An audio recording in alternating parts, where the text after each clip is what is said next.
जिन्नात और एक ताजिर का रहस्यमय वाकया। बगदाद के एक पुराने बाजार में एक ईमानदार और सच्चाई पसंद ताजिर यानी व्यापारी रहता था। उसकी दुकान छोटी थी मगर उसका कारोबार खूब चलता था, क्योंकि लोग उसकी साख पर भरोसा करते थे। हर सौदे में ईमानदारी बरतता और कभी झूठ या धोखाधड़ी नहीं करता था। उसकी ये आदत उसे आम व्यापारियों से अलग बनाती थी। अजनबी ग्राहक की रहस्यमयी पेशकश। एक दिन बाजार में एक अजनबी ताजिर की दुकान पर आया। वह देखने में बहुत अमीर और शाही लिबास में था, लेकिन उसकी आंखों में अजीब चमक थी। उसने बहुत सारा महंगा सामान खरीदा और बिना मोलभाव किए पूरी रकम अदा कर दी। ताजिर को यह देखकर ताज्जुब हुआ, क्योंकि आम तौर पर लोग मोल भाव किया करते थे। अजनबी ने मुस्कुरा कर कहा, तुम बहुत ईमानदार इंसान हो। मैं तुम्हारी सच्चाई और भरोसे पर सौदा करना चाहता हूँ, जिससे तुम्हें बहुत बड़ा मुनाफा होगा। अगर तुम तैयार हो तो रात को मेरे बताए हुए ठिकाने पर आ जाना, लेकिन एक शर्त है, रास्ते में जो भी हो उसे पीछे मुड़कर मत देखना। ताजिर पहले तो झिझका, मगर लालच और जिज्ञासा ने उसे हामी भरने पर मजबूर कर दिया। रात का सफर और अजीब घटनाएं। रात का वक्त आया और ताजिर अपने घर से निकलकर उस ठिकाने की तरफ बढ़ा जिसका पता अजनबी ने दिया था। जैसे ही वह वहां पहुंचा, अजनबी पहले से मौजूद था। चलो, अजनबी ने कहा और आगे बढ़ने लगा। ताजिर ने देखा कि वे शहर के बाहर निकलकर एक घने जंगल की तरफ बढ़ रहे हैं। चारों तरफ अंधेरा था, लेकिन हवा में एक अजीब सी सुगंध थी। धीरे धीरे हवाएं तेज होने लगी और अजीब अजीब आवाजें आने लगी।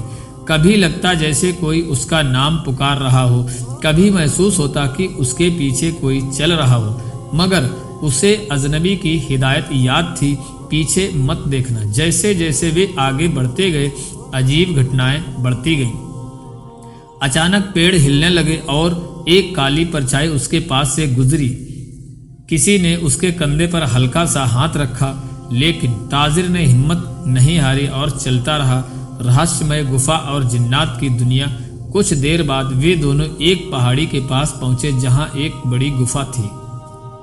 अजनबी ने एक खास मंत्र पढ़ा और देखते ही देखते गुफा का द्वार खुल गया। ताजिर को अपने आंखों पर यकीन नहीं हुआ। गुफा के अंदर का नज़ारा हैरान कर देने वाला था। वहां दीवारों पर अजीब अजीब लिपि में कुछ लिखा हुआ था और जगह जगह लालटेन जैसी चीजें जल रही थी। जैसे ही वे अंदर पहुंचे, वहां बहुत सारे जिन्नात खड़े थे, जो उस अजनबी को देखकर झुक गए। ताजिर समझ गया कि उसका यह साथी कोई आम इंसान नहीं, बल्कि जिन्नों का सरदार है। सरदार जिन्न ने मुस्कुरा कर कहा, तुमने मेरी शर्त मानी और पीछे मुड़कर नहीं देखा, इसलिए तुम इनाम के हकदार हो। फिर उसने एक इशारा किया और एक जिन आगे आया, जिसने सोने चांदी और हीरे जवाहरात से भरा एक संदूक लाकर ताजिर के सामने रख दिया। ताजिर यह देखकर दंग रह गया। आखिरी परीक्षा, सरदार जिन ने कहा, यह दौलत तुम्हारी है, लेकिन एक आखिरी परीक्षा बाकी है। बाहर जाते वक्त तुम्हें फिर से कई आवाजें सुनाई देंगी, अजीब चीजें महसूस होंगी, लेकिन तुम्हें जब भी पीछे मुड़कर नहीं देखना है। अगर तुमने देखा तो सब खत्म हो जाएगा। ताजिर ने हामी भरी और संदूक उठाकर बाहर की ओर बढ़ा। जैसे ही गुफा से निकला, उसने फिर डरावनी आवाजें सुनाई देने लगी। वह जानता था कि यह सिर्फ उसकी परीक्षा है, इसलिए वह चलता रहा। मगर जैसे ही वह पहाड़ी से नीचे उतरा, उसे अपने मरहूम स्वर्गीय पिता की आवाज सुनाई दी, बेटा मुझे बचा लो। यह सुनते ही उसका दिल पसीज गया और वह खुद को रोक नहीं पाया। उसने पीछे मुड़कर देखा और उसी वक्त एक तेज हवा चली। चारों तरफ अंधेरा छा गया। ताजिर के हाथ से संदूक गिर गया और देखते ही देखते वह संदूक गायब हो गया। हैरान कर देने वाली हकीकत, अचानक ताजिर को महसूस हुआ कि वह अपनी दुकान में बैठा हुआ है। ना कोई जंगल, ना कोई गुफा, ना जिन्नात, सिर्फ वही और उसकी दुकान। उसे यकीन नहीं हुआ कि जो कुछ हुआ वह हकीकत थी या कोई सपना था। मगर जब उसने अपनी जेब टटोली तो उसे एक सोने का सिक्का मिला, जिस पर अजीब अजीब नक्श बने हुए थे। तब उसे एहसास हुआ कि यह सब हकीकत थी और वह आखिरी परीक्षा में असफल हो गया। सबक और जिंदगी का नया मोड़। इस घटना के बाद ताजिर ने फैसला किया कि वह अब कभी लालच में नहीं पड़ेगा।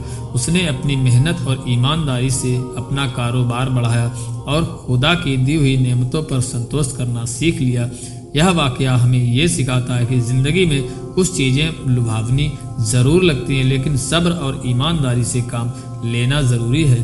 कभी कभी छोटी सी गलती हमें बड़ी नेमतों से मरहूम कर सकती है। तो दोस्तों, कैसी लगी हमारी आज की ये वीडियो हमें कमेंट बॉक्स में ज़रूर बताएं। चैनल पर अगर नए हैं तो सब्सक्राइब ज़रूर कर दें।